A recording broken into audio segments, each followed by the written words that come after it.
Angedacht zwischen Rhein und Reben. Impulse aus dem Kirchenbezirk Germersheim. Hi, cool, so eine Schutzende. Habe ich gerade geschenkt bekommen. Ein Schutzengel mal anders. Und bei dem Thema Schutzengel, da fällt mir natürlich sofort der Mega-Hit von Robbie Williams ein. She won't forsake me.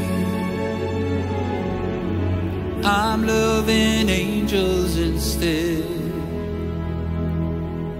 Ein Song, der Millionen Menschen berührt hat. Ein Lied über Hoffnung, Trost und die Frage, wer hält mich, wenn ich nicht mehr kann?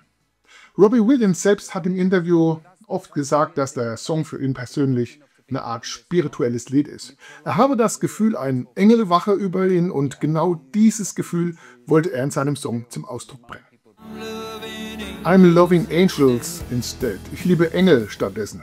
Für Robbie Williams steht der Engel für Schutz, für Liebe, für Menschen, die uns tragen. Und vielleicht sind für ihn Engel wie für viele Christen sogar Boten Gottes.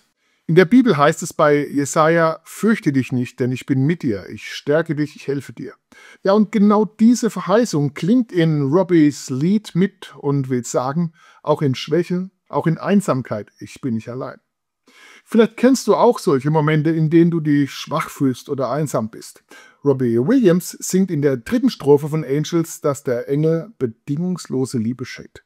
Auch wenn er als Mensch von anderen Menschen enttäuscht wird oder er spürt, ich bin nicht perfekt, dann spürt er durch diesen Engel einen unerschütterlichen Halt.